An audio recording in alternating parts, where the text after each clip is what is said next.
Question है बेटा dissolve partnership form का। इस क्वेश्चन को लेकर के बेटा देखिए आप बिल्कुल मेंटली प्रिपेयर रहो कि इस तरह के कॉन्सेप्ट के आने क्वेश्चन होता है जो पढ़ाने जा रहा हूं। फॉर्म को डिसॉल्व करना मतलब फॉर्म को बंद करना। फॉर्म को बंद करने को कहते हैं फॉर्म का डिसॉल्व हो जाना। ठीक, अब फॉर्म हमारा बंद कब हो सकता है? जब किसी तरह का लीगल नोटिस आ जाए तो फॉर्म बंद करना पड़ जाता है। पार्टनरशिप फॉर्म हमारा कंटिन्यू लॉस में चल रहा है तो बंद करना पड़ जाता है। कोई पार्टनर इंसॉल्वेंट हो जाए या अनसाउंड माइंड का हो जाए तो ऐसे केस में भी फॉर्म हमें बंद करना पड़ता है। जब फॉर्म बंद करते हैं तो ऐसे केस में हमें क्या करना पड़ता है कि हमारे फॉर्म के ऊपर जितने भी डेब्ट थे उन सबका सेटलमेंट करना होता है और जितने भी असेट्स थे उन असेट का बेटा क्या सेल करके हम पैसा कलेक्शन करते हैं और उसी से सारे डेब्ट का लायबिलिटी पेमेंट करते हैं। तो ऐसे केस में कहा जाता है कि सबसे पहले असेट्स को ट्रांसफर करो रियलाइजेशन अकाउंट में। तो असेट्स का नेचर हमें पता है कि असेट्स का नेचर होता है डेबिट। असेट का नेचर क्या होता है? डेबिट। अब ट्रांसफर करेंगे तो ये हो जाएगा हमारा क्रेडिट। तो एंट्री क्या होगी भाई? Realisation account debit to assets. ये हो गई एंट्री तब जब हम लोग असेट को ट्रांसफर करेंगे रियलाइजेशन अकाउंट में। तो उसी तरह लायबिलिटी का नेचर क्या होता है? लायबिलिटी का नेचर होता है क्रेडिट। ट्रांसफर होगा तो हो जाएगा डेबिट। तो एंट्री क्या होगी? Liabilities account debit to realisation. ठीक, इसके बाद अब असेट सारे के सारे assets, जैसे मान लो मशीन बिल्डिंग फर्नीचर सबके सब कहां पहुंचे? सबके सब पहुंचे रियलाइजेशन अकाउंट में। ठीक है, अब इनका कलेक्शन जब भी होगा तो हम मशीन बिल्डिंग फर्नीचर नहीं लिखेंगे बल्कि क्या लिखेंगे बेटा? पैसा आता है, हमने हमेशा पता है जब भी पैसा आता है बैंक अकाउंट डेबिट करते हैं।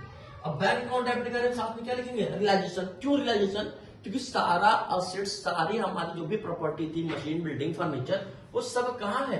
रियलाइजेशन अकाउंट में। इस वजह से हमें किसी असेट का नाम नहीं लिखना है बल्कि हमें किसका नाम लिखना है? रियलाइजेशन का। तो एंट्री क्या होगी? Bank account debit to realisation. उसी तरह से हमारी जब लायबिलिटीज का पेमेंट होगा, लायबिलिटी भी कहां पर सिचुएट कर रही है? रियलाइजेशन अकाउंट में। अब लायबिलिटी का पैसा पे करें तो पैसा हमारे पास जाएगा। जब लायबिलिटी पैसा हमारे पास जाएगा तो एंट्री क्या होगा?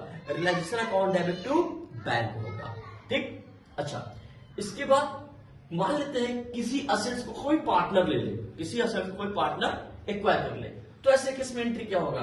जैसे आपने ये देखा कि असेट्स का पैसा आ रहा था तो आपने क्या लिखा था? Bank account debit to realisation. अब यहाँ पर पैसा नहीं आ रहा है बल्कि इस असेट को कौन ले रहा है? पार्टनर। तो एंट्री क्या हो जाएगी? Partner capital. बैंक की जगह पर कौन लग जाएगा? Partner. Partners capital account debit to realisation. जैसे मान लो एक मशीन है, मशीन की वैल्यू को ले लिया किसने? मशीन को ले लिया किसी पार्टनर ने। तो जो पार्टनर ले रहा है उस रिस्पेक्टिव पार्टनर को डेबिट करो। अब टू क्या कर दो? रियलाइजेशन कर दो। बी ले रहा है तो B capital account debit to realisation. किसी स्टॉक को ले लिया, किसी मशीन को ले लिया, किसी भी असेट को ले रहा है तो ये एंट्री पास करोगे। इसके बाद लायबिलिटी का पेमेंट भी पार्टनर कर सकते हैं। अब लायबिलिटी का पेमेंट करेंगे पार्टनर, जैसे आपने देखा था अभी कुछ देर पहले कि लायबिलिटी का पेमेंट अगर पार्टनर कर रहे थे तो एंट्री क्या होता है? Realisation account debit to bank. मतलब अगर हम लायबिलिटी का पेमेंट करते हैं तो सिंपल एंट्री होती है realisation account debit to bank. लेकिन इसी लायबिलिटी का पेमेंट अगर पार्टनर कर दे तो बैंक की जगह कौन लग जाएगा?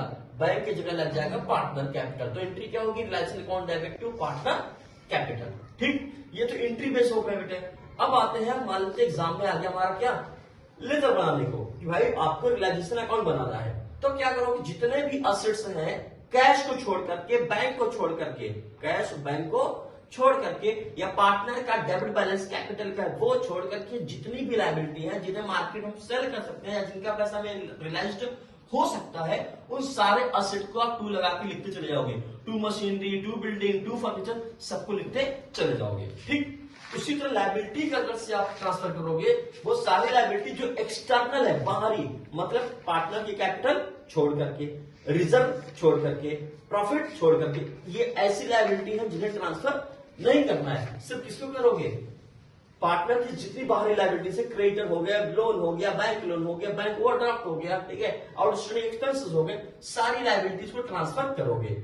Even a provision for bad debts या problem for doubtful debts, provision for depreciation, ठीक है, इन्वेस्टमेंट फ्लैक्चुएशन फंड भी ट्रांसफर यहां पर हम लोग कर लेंगे।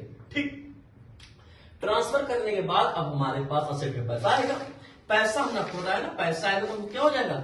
Bank account debit. ठीक है, जब पैसा आपके पास आएगा और जब लायबिलिटी का पेमेंट करेंगे तो एंट्री क्या हो जाएगा? टू बैंक हो जाएगा। क्या हो जाएगा? अगर असेट पे पैसा आएगा तो क्या हो जाएगा? To bank. अब पेमेंट करेंगे तो क्या हो जाएगा? To bank.